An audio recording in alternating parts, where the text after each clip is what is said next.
Oliver and Duck are Great Western engines. They deliver goods and passengers when the roads are closed by deep snow. Oliver thinks snow is messy and cold. "I'm a Great Western engine," he chuffed one day. "I shouldn't have to shiver."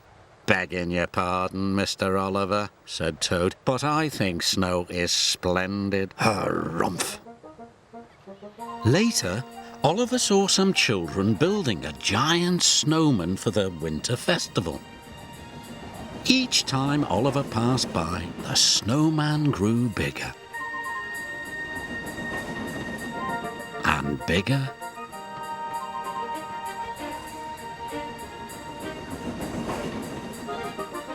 And bigger.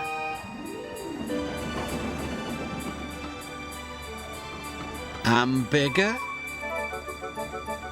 Just an observation, Mr. Oliver. Snow is magical. Pah! Finally, the snowman was complete. Oliver chuffed back to his warm, cosy shed. The Fat Controller was waiting for him. "You have to return to the mountain village. Some goods are needed for the festival." "But all this snow makes my wheels feel chilly." "Really useful engines work hard, whatever the weather."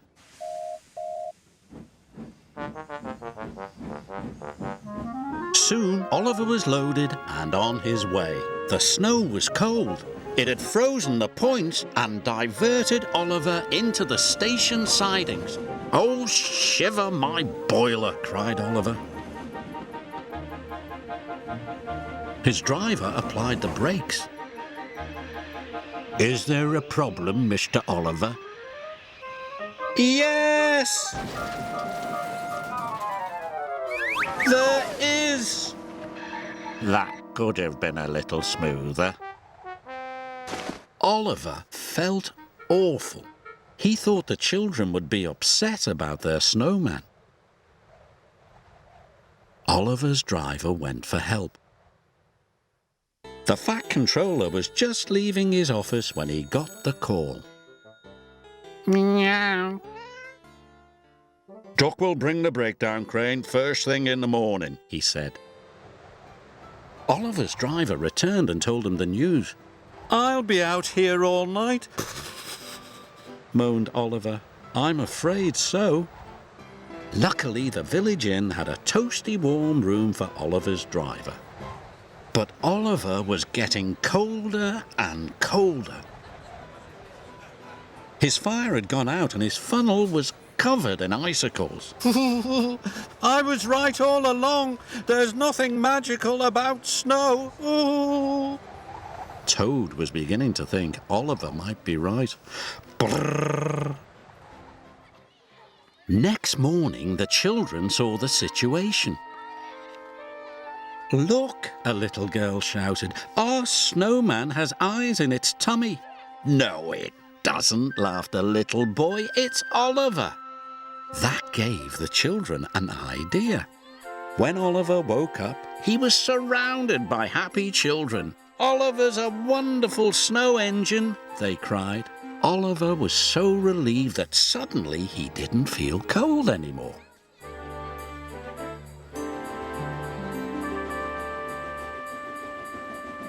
When Duck arrived with the breakdown crane, Oliver didn't want to leave. He was enjoying the winter festival so much. "You were right, Toad," Oliver called. "There are some magical things about snow." "Perhaps, Mr. Oliver," shivered Toad. Definitely. Winter was coming to the island of Sodor. The morning ground was covered in crisp white frost. Thomas and Emily were happily chuffing up and down the line. Thomas was enjoying pulling Annie and Clarabelle. He thought he was doing a grand job. But Emily had other ideas. She thought he could be doing an even grander job. So Emily decided to help Thomas by telling him what he was doing wrong.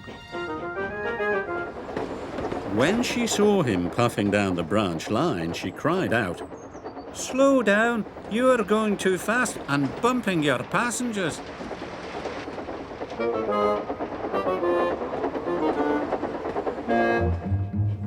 Later, Emily saw Thomas by a bridge. He had stopped to take on water and was talking to some children. "Stop talking to the children," said Emily. "You are working and they will make you late." "I'm never late," said Thomas huffily. "There's always a first time," said Emily cheerfully, and she puffed away. Thomas was cross. He loved talking to children and thought Emily was being a big bossy buffers. Annie and Clarabelle agreed. "I am never going to listen to Emily ever again," said Thomas. "So there." The next morning, a sleepy Thomas had to leave Tidmouth Sheds bright and early. He was to collect some trucks from the quarry and take them to the docks. Later that morning, the Fat Controller arrived with a new weather report. "There is snow on the way. You must all have your snowplows fitted." "Excuse me, sir," said Emily, "but Thomas has already left for the quarry." "Then you must find Thomas and tell him Sir Topham wants him to wear his snowplow." So Emily puffed away to get her snowplow fitted. The workmen fixed Emily's snowplow on in no time at all, and she set off to find Thomas. Emily was very happy. She was looking forward to telling him what to do. Thomas was taking on water at Maithwaite Station. Emily puffed up in front of him. She blew her whistle, but Thomas didn't say hello. "She just wants to boss me again," grouched Thomas.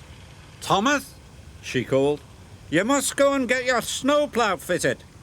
Thomas could hear what Emily was saying, but pretended he couldn't. He thought he was being very clever. So Emily tooted even louder again. "You must go and get your snowplow fitted," she cried. "Bother snowplows," said Thomas, "and bother Emily anyway. The weather is perfectly fine."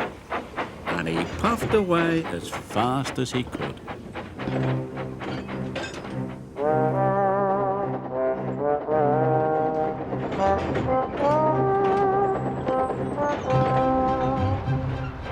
Thomas delivered the trucks to the quarry,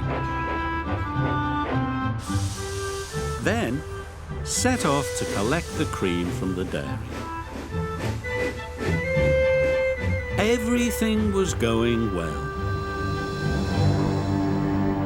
But soon the clear blue sky was eaten away by dark clouds. "They look like snow clouds to me," said his driver, and he was right. Soon big flakes of white snow began to fall. Then the snow gathered into drifts and covered the tracks. "Cinders and ashes!" cried Thomas as his wheels began to slip. Snow fell all over the island. Emily cut safely through the drifts with her snowplow. Thomas will be in trouble now.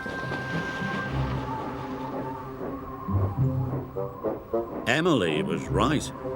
Thomas was working harder and harder, but he had to go more and more slowly.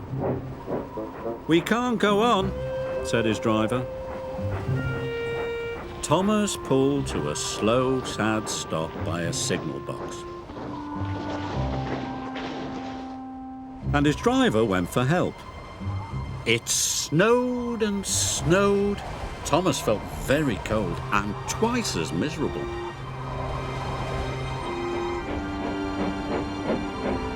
Then he heard the sound of an engine. Thomas was delighted until he saw who his rescuer was. It was Emily. "I told you to go and get your snowplow," she said. "Now look what has happened." Thomas was still cross. "You should say sorry for bossing me about." "I am sorry," said Emily. "Sorry you didn't listen to me."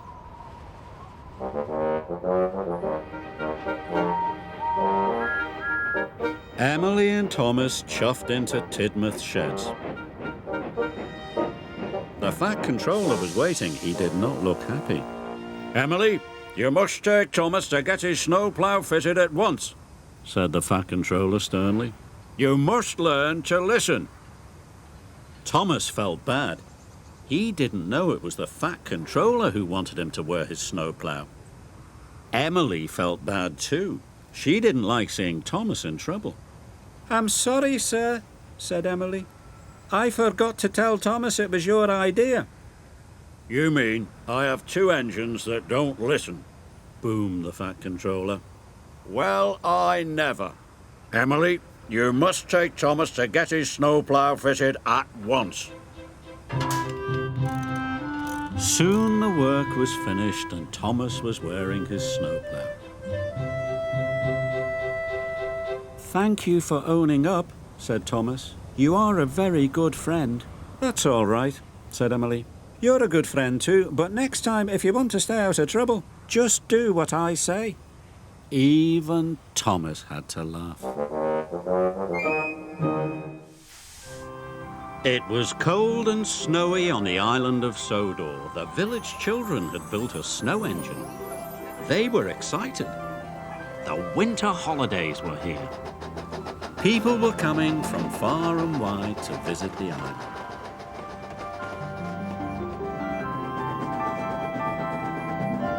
But this year, there was even more snow. It had covered the island and blocked the roads. Bertie the bus couldn't take any passengers. So the Fat Controller came to Tidmouth's sheds. "Percy, you are to pull the passengers today," the Fat Controller said. Percy was worried. He usually took the mail or shunted trucks. He hadn't pulled passengers for a long time.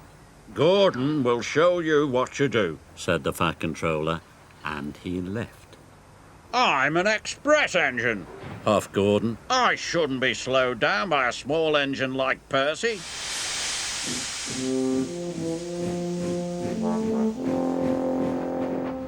Gordon went with Percy to the depot. But when Percy backed up to collect his carriages, he bumped them very hard. "No, no, no, you need to puff smoothly," Gordon huffed impatiently. "Watch me. You'll soon learn how to pull passengers." Gordon backed smoothly up to his carriages and buffered up to them very gently. "Very smooth," the yard manager said. "Best buffering I've ever seen." Gordon was so proud he thought his boiler would burst. "Maybe teaching Percy will be fun," Gordon said to himself. "Then he'll see I'm the biggest and the best." Gordon pulled in to Knapford Station. He rolled smoothly to a stop. "Perfect," Gordon chuffed. Then Percy pulled into the station. "Look at all those passengers," he gasped. He blew his whistle and wheeshed lots of steam. "You're doing it all wrong," huffed Gordon. "Don't wheesh until your passengers are on board. Watch me."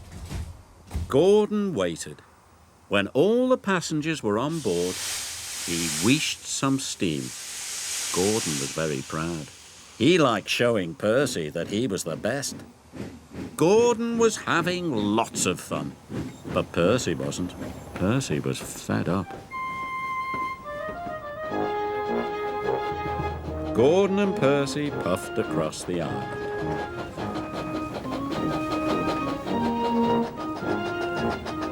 Gordon puffed through the snowy valley. Percy puffed under the icy bridge. Later, Gordon and Percy were at another station. Their passengers were all on board. Percy wheeshed some steam. "You're learning a little bit," groaned Gordon. "But you're still not doing it right. Watch me." Gordon wheeshed some steam and pulled out of the station. "Big Blue show off," puffed Percy. Gordon wasn't listening. He was already puffing through the countryside. I'm so clever. Gordon chuffed. There must be someone else I can show. And there was. Watch me. Gordon chuffed as he raced past James. I puff nice and smoothly. Then he raced past Toby. Watch me. I'm fastest and best. Gordon puffed into the station. He was very excited. There were lots of people he could show off to. Watch how smoothly I can go. Puffed Gordon. Gordon was so busy showing off, he didn't see how icy the track was. Gordon slid right through the station and into a siding. Everyone watched as he puffed into a big pile of snow. Yuck! Coughed Gordon.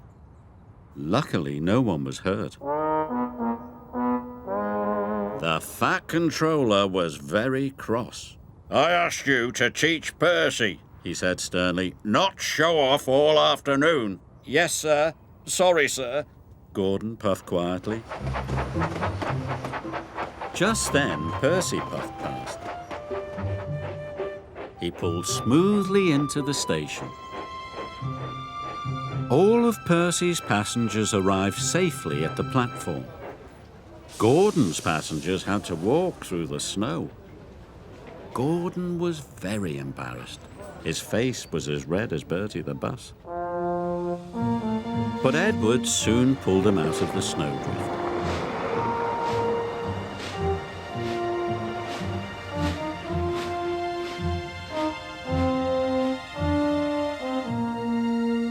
Later that evening, it was time to go home. The passengers were all aboard Gordon and Percy. Gordon wanted to show Percy how smoothly he could puff. But then he remembered sliding into the snowdrift. Gordon didn't want to look silly again. Percy, you go first. Gordon puffed. Show me how smoothly you can go. So Percy pulled smoothly out of the station, and Gordon followed.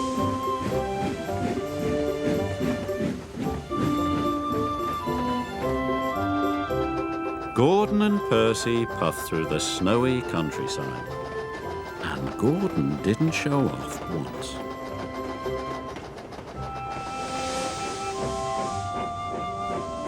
At last, Gordon and Percy arrived at Tidmouth Sheds. Did you see how smoothly I puffed? Asked Percy. Yes, Said Gordon. you have learned very well. Percy was proud. But then again, Gordon added. I am a very good teacher. Donald and Douglas are Scottish twins. They enjoy working on the Fat Controller's railway.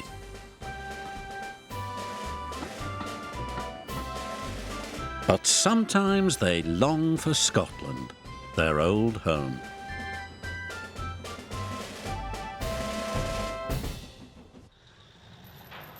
One day, the Fat Controller called them to the docks.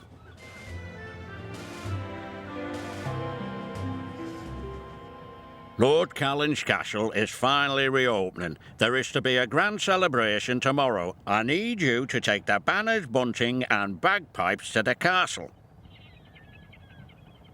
Harvey, you must load them straight away. Yes, sir, chuffed Harvey. The twins were excited. Going to Lord Callan's castle would be like going home again. Soon, Harvey had finished loading the trucks. Where are you going? Asked Percy. Lord Callan's castle, Donald proudly announced. By Castle Lock. I'm glad I'm not going to Castle Lock, wheezed Percy nervously. Scared the monster might get you, teased Douglas. He might, said Donald. There's no monster. There is two. There is not. Is two. Is not. Is two.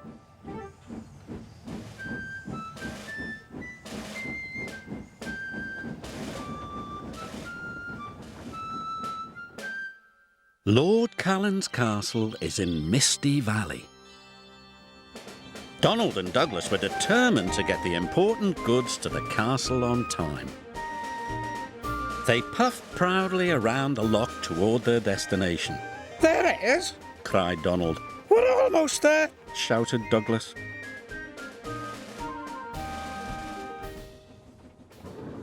But there was trouble ahead. Trees had fallen across the line. Donald and Douglas stopped just in time. Then suddenly there was a loud crash. The brake van had been hit by a landslide and come off the rails. They were stuck. "We could take the causeway," said Donald's driver. Douglas's driver knew the causeway was old and rickety. "It's too dangerous," he said. The twins were worried. "We'll never get to the castle now," chuffed Donald. "I'll call for help," said Douglas's driver. "Splendid outfit, sir." The Fat Controller was trying on his present from Lord Callan when he heard the news. Donald and Douglas, trapped by the lock, he said. "I'll send help as soon as I can." But the hours passed. It grew dark and cold, and still no help had come.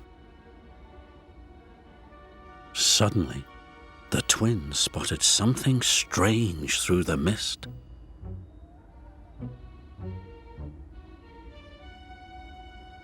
"What's that?" called Donald. "Is it the monster?" cried Douglas.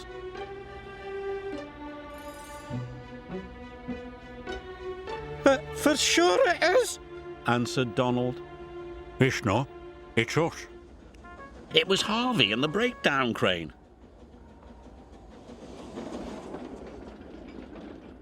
Donald and Douglas were relieved. By morning, the lines were clear. Donald and Douglas hurried off to the castle.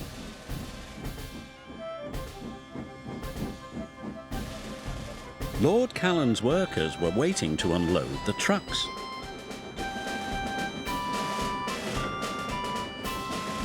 Soon the castle was decorated and the opening was a great success. Lord Callan was pleased. A splendid pair of engines. And very useful, added the Fat Controller. "Okay," agreed the twins. Rheneas is a brave little engine who enjoys working in the mountains on the island of Sodor. Even though he is little, Rheneas loves feeling like a really useful engine. One day, the Fat Controller came to see Rheneas. "I have a very important job for you," he boomed.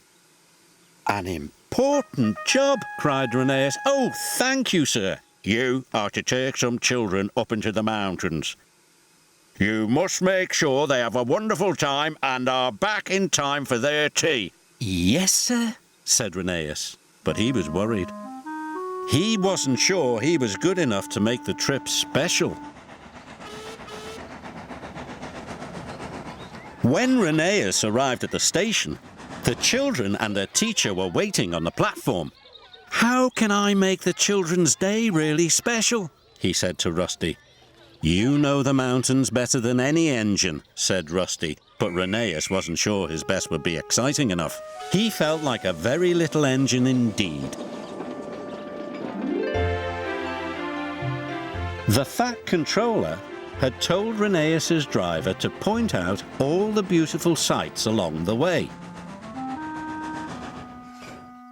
"This is Sodor Castle," called his driver. "It's very special and important." Rheneas saw the castle every day. He didn't think it was special or important. "I must think of something exciting to do," he puffed to himself. "This is Valley View," said his driver.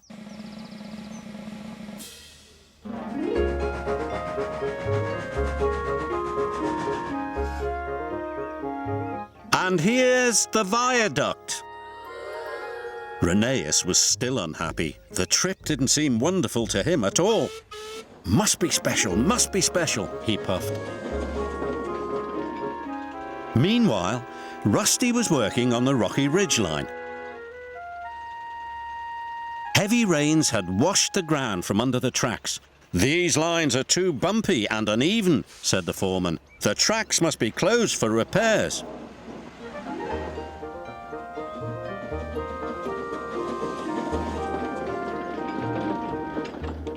Rheneas was still trying to think of something that would make the children's trip special. He didn't know that the linesman had forgotten to switch the points. Suddenly, Rheneas was on the wrong track. "Oh no, this line is closed for repairs." "Bust my buffers," chuffed Rheneas. "Be careful," cried Rusty. "The tracks are very bumpy." Rheneas whooshed down the mountain like a roller coaster. The children cheered.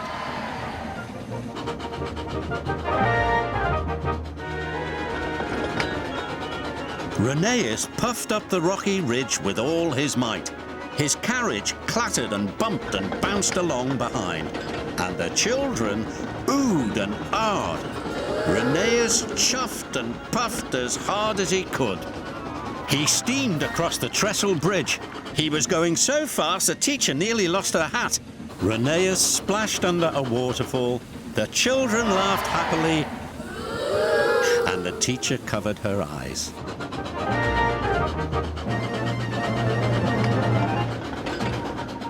At last they could see the station.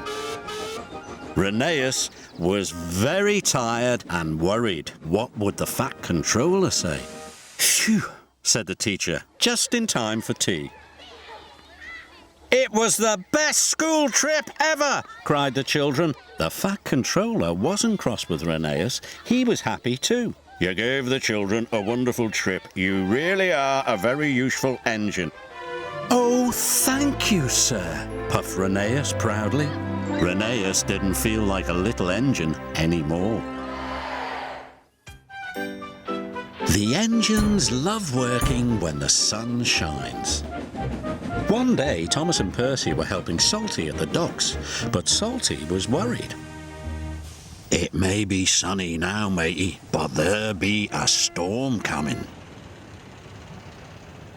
"It may be sunny now, matey, but there be a storm coming."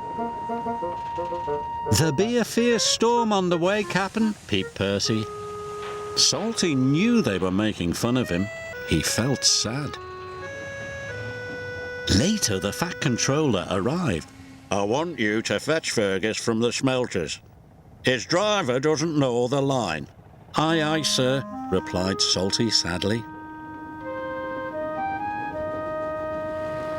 Salty was glad he was going to the smelters. He didn't want to stay where he wasn't liked. "What's wrong?" asked Emily. "Nobody likes being made fun of by silly tank engines. Goodbye." Emily knew she had to find Thomas and Percy immediately.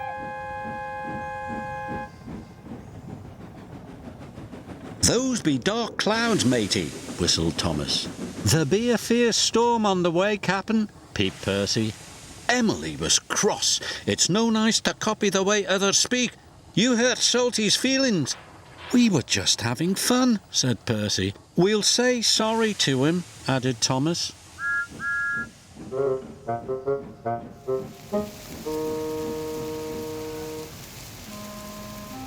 But Salty was nowhere to be found. Thomas and Percy were worried. Fergus was waiting for Salty when he arrived at the smelters. "Right on time," congratulated Fergus. "Aye, but there's a storm coming," said Salty. "We must hurry." Soon they were hooked up and on their way home. Salty was right about the storm. It was a fierce one. The ships at sea depend upon the lighthouse to keep them safely off the rocks. But now there was trouble.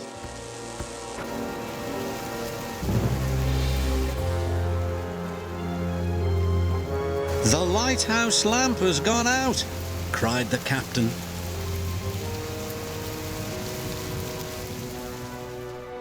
Salty and Fergus were fighting their way back through the wind and rain. Then Salty saw a lantern ahead. The lighthouse keeper was waiting for him. "Our lighthouse lamp has gone out. Our generator has broken." Salty had an idea. "Fergus has a flywheel. It could power the generator." "Hurry!" shouted the lighthouse keeper. Fergus's flywheel was attached to the generator shaft. Without the lighthouse, the ship was steaming towards the rocks. Fergus was working as fast as he could. Finally, the generator came back to life. The lighthouse beam shone across the stormy sea once more, just in time. "Harder starboard, matey."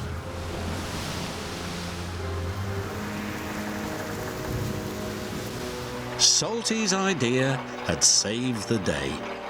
Fergus worked hard until first light. The next morning, Salty and Fergus chugged back to the docks. They were surprised to see a crowd waiting for them. "Thank you," said the captain. "You saved our ship." "Well done," boomed the Fat Controller. Salty was very proud. "We're sorry if we hurt your feelings," puffed Thomas. "We were only copying you because we think you're grand." "Then say no more, me hearties," replied Salty happily. Now they will all work together and have fun together, as good friends should.